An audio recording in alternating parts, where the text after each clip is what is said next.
We could see how important the game at Mestalla was by watching Piqué hugging every single teammate, giving them support before that crucial game against Valencia. We could see Gerard opening the plays, pressuring them, recovering balls and winning every single aerial battle. And when we say every single one, it's because he won them all. But what we could see most was Piqué giving orders to his teammates, cheering them up and even reprimanding them.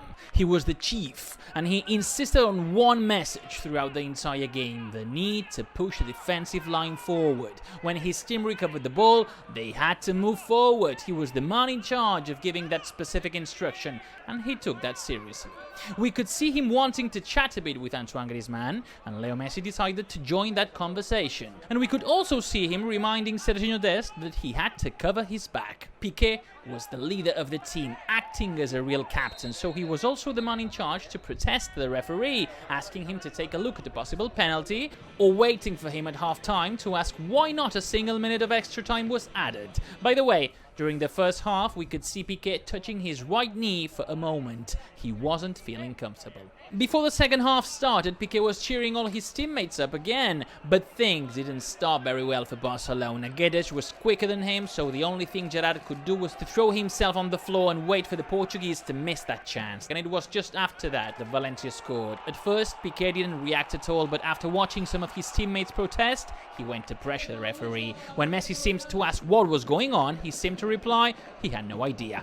But there he was, pressuring the referee just in case. In the end, no foul was given and he didn't protest for that decision. After that goal, we saw Piqué suffering, but things changed quickly. A penalty was given after a handball by Lato, and Piqué ran towards the referee asking for the red card. He couldn't believe the referee's explanation. He continued protesting, telling the referee the only thing he wanted was to understand that decision, and it looked like he finally did. Gerard didn't react when Messi missed that penalty, and he didn't react either when he scored a few seconds later.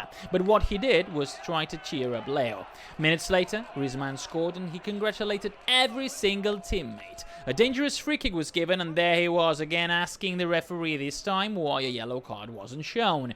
After that free kick, Messi scored, and there we saw Piqué smiling. Things were looking good for his team, but they didn't look perfect for him, as that right knee was still in pain. After avoiding this Valencia attack, he had to stop, test his knee. We could see he was limping. Every time the game stopped, he tried to massage that area once and again. On the 83rd minute, he saw how Carlos Soler scored a fantastic goal, and then he realized his team would suffer until the end. Those were minutes of uncertainty, with Piqué asking his teammates to be intense. We saw him getting desperate, and his leadership appeared again. He was the only player we could hear on the pitch. He had instructions for absolutely everybody, and he was huffing and puffing after every Valencia attack. He couldn't understand why his teammates couldn't keep the ball and control the situation, but his suffering arrived to an end with a final whistle. Then he congratulated every single teammate, especially Leo Messi. Next stop, Atletico Madrid.